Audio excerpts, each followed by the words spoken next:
Welcome to government class. With you today is Ms. Wokoma Tamano. We're going to be looking at the theme political crisis and military rule in Nigeria. And today we'll be considering the topic conflict resolution and management. Simply talks about how we should resolve conflicts and also manage conflicts, because we know conflict is one thing that must go on in the lives of people. This indeed promises to be very interesting because it involves you and I, because every day of our lives we come in contact with conflict in one way or the other. And so at the end of this class, I expect that you should be able to explain what conflict means. You should also be able to explain the different causes of conflict and then explain the consequences of conflict. And lastly, describe the different ways to resolve conflicts. Conflict, like I have said, it's a natural occurrence in the life of people. And it's one that has stayed as long or as old as mankind. Now, in every society where people live together, it is expected that conflict will arise. It is also expected that it will arise because people have different beliefs, values, ideas, wants, goals, and desires. And when these things clash, or when these things actually pose as differences, then we can say conflict has occurred. This indeed will take us to the definition of conflict. What then is conflict? Conflict is a situation where two or more persons or group of persons disagree, fight, or even struggle over their opposing goals, their values, their desires, beliefs, ideas. Remember, we said that people have different goals, different desires, and the rest. But when they oppose each other, then conflict has taken place. It's also a natural occurrence that takes place in the day-to-day activities of people. You're going to school, you could see the taxi drivers fighting. You're going to school, you hear people exchanging words, quarreling. That is conflict. And then it takes form in the verbal way, physical way, or otherwise. At times you say, oh, people are quarreling. This person is exchanging words with the other. Then we say verbal conflict has taken place. And then when you see people fighting with just their hands, at times people raise arms or weapons against each other, we say the physical conflict has taken place. And otherwise deals with when people find it difficult to make decisions. For instance, we can see this. What does it tell you? Verbal conflict. This tells you of the otherwise, which mostly comes within a person, where the person finds it difficult to make a decision. And this, of course, should tell you it's the physical kind of conflict. Conflict arises from the differences among people, ethnic groups, religions, and so on. And this can take place anywhere. At school, at home, your playground, even in your classroom, and at times your neighborhood too. It can take place anywhere because, remember, we said people have what? Different ideas, goals, and the rest. Remember this, conflict can actually start from a little argument. Maybe you're even arguing over one ruler or something. But if it's not well managed or not well resolved, it can lead to a major conflict, like a war. For instance, that's why you hear things like, oh, there's a communal clash. It actually really didn't start with every community coming to fight each other. It must have started with just two persons from different communities coming out and then having a disagreement, which would have blown up into a large communal fight. Now we're going to look at different types of conflict, having known what conflict is. Many scholars have come up with different kinds of conflicts. We have the personal conflict, we have the group conflict, we have racial conflict, we have national conflict, and international conflict. Let's look at them one after the other. Personal conflict. This is one that really occurs in our day-to-day life. It's a type of conflict that involves the disagreement within a person or between or amongst persons. For instance, he is having what? A conflict which is dealing with just him. And then you can see this one amongst two people. It actually explains these two terms, the intra and interpersonal conflict. The intra-conflict exists within a person when a person finds it difficult to get a decision done. For instance, you're back from school and then you're trying to decide, do I play a video game or do I do my homework or do I sweep or do I bathe first? You know, at times people say you're in between the devil and the blue sea. At that point, conflict has taken place, and that is known as the intrapersonal conflict. And then the other form of conflict is the interpersonal conflict, where two people or more people get involved in conflict, get involved in fights, struggles, and the rest of them. For example, Obi and Ada in your class get involved in a fight. What kind of personal conflict will you call that? It's called an interpersonal conflict. And then the group conflict. The group conflict is one that occurs in groups. It's categorized into two ways. It could be in a particular group or between two or more groups. It's categorized into the intra-group conflict and the inter-group conflict, just like we had in the personal. Now, when it comes to intra-group, it's when conflict occurs within a particular group. For instance, in your schools, when it comes to your sports activities, some people belong to house A or blue house, red house, and the rest. When one of the houses, say red house, there's a conflict between the members in that red house. We call that the intra-group conflict. And then inter-group conflict is one that occurs between two or more groups, where, for instance, same example, red house and blue house, where they have conflicts or where they have disagreements, then we have the intergroup conflicts. And so it tells you of one as intra and more than one as intergroup conflict. Racial conflict. I'm sure we've heard of the word racism. It's talking about conflicts that exist amongst people of different races. Some say the blacks and the whites. Actually, it's where the whites see themselves as superior to the blacks, and then they discriminate them and go as far as denying them of certain rights. You know, a good case is the one that occurred in South Africa, where the blacks were discriminated and segregated by the whites through a policy known as apartheid. The blacks actually experienced this form of discrimination after the Second World War, where they were always on the run. They always had issues with the whites. The police will always have their way of coming to segregate them from the whites, not allowing them go through the same buses with the whites. You know, they don't even allow them have coffee in same places and all of that. Their rights were denied of them. We can actually see they are being restricted from certain areas. And then we can see how they were actually ill-treated by the whites. All of these made the blacks get angry, and then they rose up to fight against that policy known as apartheid, which brought about a conflict. The national conflict. This is one that occurs between different groups, but within a nation. It can be ethnic groups, different communities, different religious groups, and on, but they must all occur or come from that nation. For example, the religious conflict that took place in the northern part of Nigeria between the Muslim and the Christians, that is a good example of the national conflict. Also, we have communal clashes where different communities in a nation fight against themselves. And then the international conflict. This just talks about conflict that exists between two or more nations.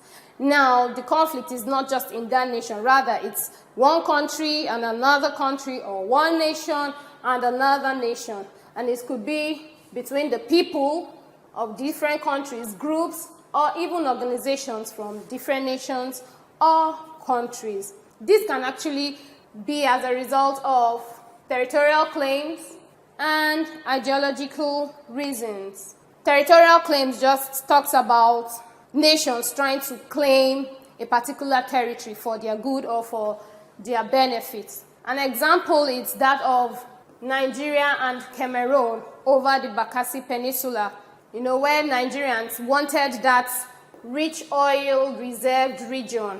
the Cameroonians too wanted it, and so this actually brought about an international conflict. Ideological reasoning just talks about people with different ideas, and they want to impose it on different countries. It's very common with world powers.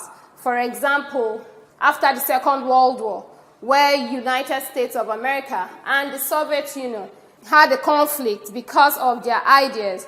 The United States of America had the idea of adopting the capitalism system, while the Soviet Union were of the opinion that they wanted the communism system. And this, as a result of the differences in their ideologies, brought about the Cold War, which is also an international conflict. Having seen the different types of conflicts, let's quickly look at what causes conflicts. Different things can cause conflicts at different times and different places. Because these causes are so many, we're going to pick very few, which will actually cover some parts. We have the cultural differences, we have differences in values and ideologies, and then differences in interests and goals. Cultural differences. Culture is actually the way of life of a group of people, and different people belong to different culture, and these cultures differ from one another, even their practices. And so this can pose a problem and bring about conflict where one culture is not accepting the practices of another culture. Cultural differences of people indeed lead to conflict. For example, there are some cultures that their belief is their ladies must cover their hair, and when someone from another culture who really does not accept that practice of covering their hair goes to those places and don't abide by those cultural practices, you see it can bring about cultural conflict. Another, it's the mode of greeting. Culture deals with their religious belief, the way people dress, the way people dance, even the way people greet. For instance, in the Nigeria area, where we have the northern parts, the southern, the eastern, and even the western, we know that the westerners are so associated with respect, and you must prostrate in greeting. Where an easterner who had not been groomed in that method of prostrating goes to that area, the western area, and then probably comes in contact with an elder and doesn't prostrate, the elder might actually feel slighted or even insulted, and this can pose cultural conflicts. Another cause of conflict is differences in values and ideologies. People generally have different values. They value different things. People's values can be fairness. Others could just be respect. Others could be truth. They just like telling the truth, and on. And then they still view things differently. The way you view or see a thing might actually be different from the way I'll see it, meaning I'll see it from another perspective. And differences in such can bring about conflicts. Values and ideologies clash. We can see there's been a conflict. I would like to refer us back to the example I used about the United States of America's ideology on capitalism and that of the Soviet Union's communism ideology. And then even talking about values. For example, I uphold the value of truth, and probably I work in an organization where my boss wants me to now tell a lie or pay bribe, just to get a contract. Because my value is this, and I uphold to it, you'll see that I won't be able to do that. And where I do not do it, you see there's a conflict in value, because what he wants me to do is not what I value. Another is differences over interests and goals. Now, people still have different interests and goals, and so this can bring about conflict where their differences actually clash.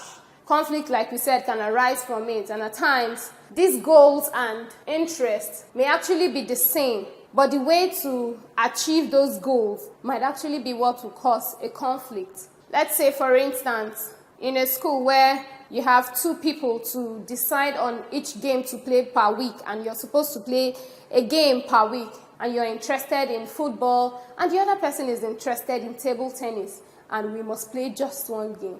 You see that because our interests are not same, it can actually bring about conflict, where you want your own to stand. Oh, we must play table tennis, and the other wants the football to stand. That can actually bring about conflict because our interests are different. And then even where our goals are same, but the way to reach these goals are different, we want to actually get our WAEC. In course of writing our WAEC or our CRS paper, we want A's, this particular group of people who read together. Everybody's goal is to get an A in CRUK in your WAEC. How do we get this A? How do we achieve it? You can hear A will say, okay, we have to do prep. B might actually say, we have to read even before we come to class. Now, they actually have that same goal, but the way to achieve it is different. And when these differences clash, it can bring about conflict.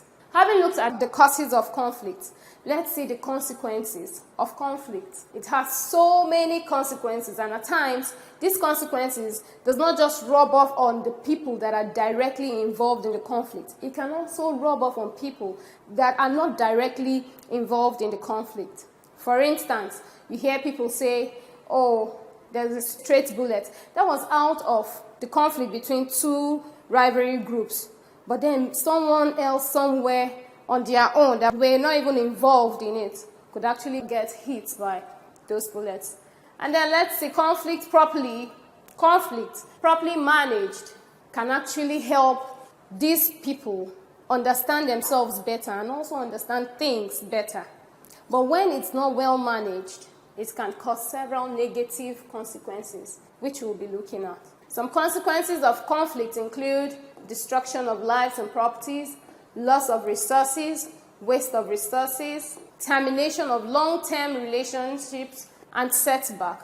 Let's look at them one after the other. One consequence of conflict is destruction of lives and properties. Most times when you see people get into conflict and it's violent, you see people begin to burn houses, you see people destroy cars and all of that. At that state, it could lead to the death and injury of people and also the destruction of buildings. At times, people burn down houses. You see school facilities, when you even fight some schools that fight or have conflicts in schools, you see that their school facilities might be destroyed. Even homes are destroyed. People are displaced. All of these are consequences of conflict. And then loss of resources. We all know resources are materials that helps a person to increase in wealth or even a country to increase in its wealth. And then we can see we have human resources, which deals with energy, skills, and expertise. And then natural resources, which also deals with land, water bodies, and their habitats. And then private or public properties, human resources. When people are killed in the course of war or conflict, the person dies with his or her skills, her expertise, and even the energy, which would have brought about development or increase in the country or to the person. And then when we talk about natural resources, they are resources that come with nature. No man puts them there. But then, as a result of conflicts, these natural resources can actually be destroyed, or we can lose them. How? For instance, when people get into conflict in all these oil areas, you see that places like the land are already spilled with oil, and then they can't use it to farm. And so we've lost the resources of the land and all it could produce at that point.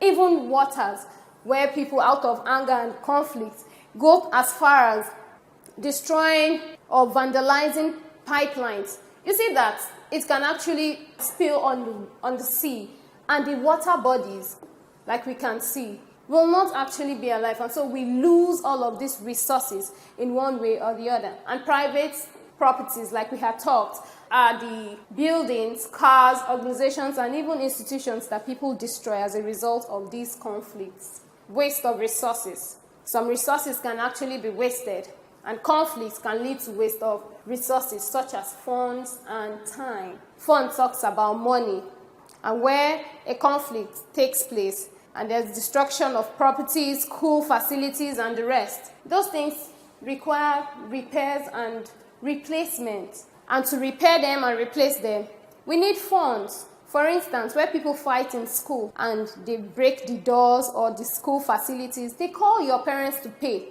And in paying for that, that's wastage. because that was not what they planned for with that money.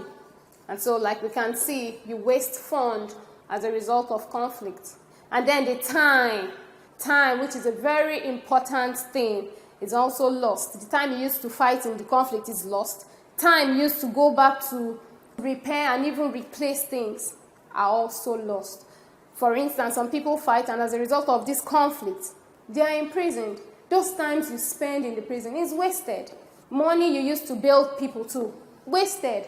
So our resources as a result of conflict can be wasted. Setback. Conflict also leads to setback of people, organizations, etc. In extreme cases, for instance, where students fight in a school, you could see that the school might be closed down. The school might actually be shut down by maybe the federal government or even the principal. Or at times the students can be expelled as a result of conflict. And in those times, people are set back. You're not going to school and your mates are going to school. You get to miss that session. Or your school is on strike as a result of conflict. You get to miss that session. All of this pose as a setback for students and people that are involved in such conflicts. And then it also leads to termination of long-term relationships. Conflict as a whole can actually break friends that have been friends, people that have been friends for a long time. Conflict also, in extreme cases, can lead to a break at home. It could lead to divorce of marriages, and all of that. And even at home, there's no peace. Where there's conflict, there's no peace. All of these are consequences of conflict. Having known what conflict is and the causes of conflict, and even the consequences of conflict, I guess you must be wondering or thinking how you can solve this conflict. And this is what we'll talk about now, conflict resolution, which simply means the method or approaches used to resolve conflicts. Now, since conflicts cannot be totally avoided, we need to look for a way to manage these conflicts or resolve this conflict. And let's see the different ways. There are so many ways we can actually resolve conflicts or manage these conflicts. But we're going to take just 3 for the purpose of this lesson: negotiation, mediation, and avoidance. Let's look at them one after the other. Negotiation. This is actually the first approach that is mostly used in conflict. Most cases, it's one where the parties in disputes come together to sit and then agree on how to settle their differences. In settling their differences, they either take a win-win case. What I mean by this is, in our agreement, both parties will benefit from it. Or at times, they entertain the take and let go, that one person actually benefits and the other person allows. So that's what negotiation does. They come together, they get into a compromise, reach an agreement, and get settled. Like we can see, there was actually probably a conflict, but out of them coming together to agree on settling themselves or settling their disputes, they are back to friendship. And then also these people, we can see, you come together, you sit, and then you talk about your differences and reach an agreement. Mediation. This is just an approach that requires the involvement of a third party, preferably a neutral body, one who is not siding party A or party B. You're just in the middle. All you do is to bring about dialogue, and you foster agreements between both of them to reach and then try to bring them back on track in peace. So this is one that a mediator comes in. The third party serves as a mediator, just like we can see. These two are fighting, but the mediator is here trying to bring up a discussion to settle their disputes. Also, we can see they're having issues, but here he is trying to settle their disputes.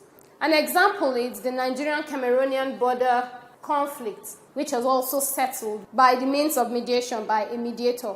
And the mediator then was the then UN Secretary General, known as Kofi Annan.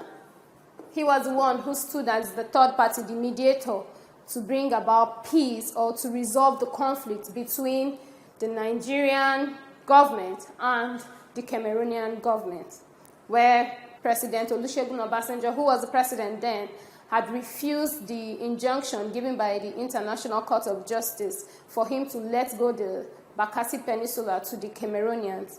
But then, because he refused, there was still a conflict until the then UN Secretary General came in and mediated between both of them to bring about peace. Lastly, avoidance is an act of trying to keep away. You keep away from something you don't want. Some people actually just walk away from it. Some people ignore. Some people just let go. That's one form of resolving conflict. Avoidance is an approach that is adopted to keep away from conflict, probably by holding back from issues that can lead to conflict. For example, I'll still use the case of two persons whose interest is in football and the other in table tennis, and as a result of that, the B who wants table tennis or who has interest in table tennis sees that a conflict is about to occur and allows the person with the football to go on. That is a form of avoidance. You just allow the person, you just let go. Having come to the end of today's lesson, I'd like us to take a quick recap of all we learned today. We talked about conflict. We said it's a situation where two or more persons are involved in disputes, in disagreement, or fights over their opposing goals, desires, and even ideas. Note the word here. For them, having the differences is not the conflict, but where their differences are opposed, then conflict has taken place. We also said conflict comes in the form of verbal, physical, or otherwise, the three forms. And we also saw that conflicts can actually start with a minor issue, a little disagreement, and then if it's not well handled or not well resolved, it can escalate to a major conflict, like a war. We also looked at the different types of conflict. We said personal conflict, group conflict, racial conflict, national conflict, and even international conflict. And then we also looked at the things that cause conflicts in different people, organizations, and groups. We said cultural differences, differences in values and goals. We also said differences over interest and goals. We also saw the consequences of conflict, which might not necessarily only affect those that are directly involved in the conflict. And we saw them that when it's well managed, it can actually bring about a positive result. But when it is not well managed, it will always bring about negative consequences. We saw some of the consequences of conflict as destruction of lives and properties, waste of resources, termination of long-term relationships. All of these can actually be caused by conflict. And then we looked at some approaches to resolve conflict or manage conflict. And then we looked at negotiation, mediation, and avoidance, the NMA method. Having gone through this recap, I'd like us to take a quick question to know how well we understood today's class. The question says, a situation where two or more nations get involved in disagreement and fight can best be described as A, group conflict, B, national conflict, C, international conflict. If you picked C, you're correct because we said where two or more nations are in disagreement or in a fight or struggle, it's known as international conflict. Group conflict is wrong because it has nothing to do with nations fighting against themselves. A group conflict just deals with a group actually having a struggle or a fight within a particular group or different groups. And then the national conflict deals with different groups, maybe ethnic groups, religious groups, or organizations that disagree with themselves but must be in that nation. I hope you enjoyed this class, and to an extent you now know what conflict is and how to resolve conflicts. At this point, I'd like to say we've come to the end of this class. Thank you. If you enjoyed this video, hit the like button, drop a comment, and subscribe to our channel. You can also turn on notifications to stay updated on new videos on this channel. This Brain Friend video was brought to you by Sinforest. For more of these amazing e-learning videos, get your copy of Brain Friend, With more than 1,000 e-learning videos, over 74,000 test items in more than 40 subjects, a career counseling guide, and many other amazing features, BrainFriend remains your foremost e-learning and exam preparatory software. BrainFriend. Learn better, make excellent grades.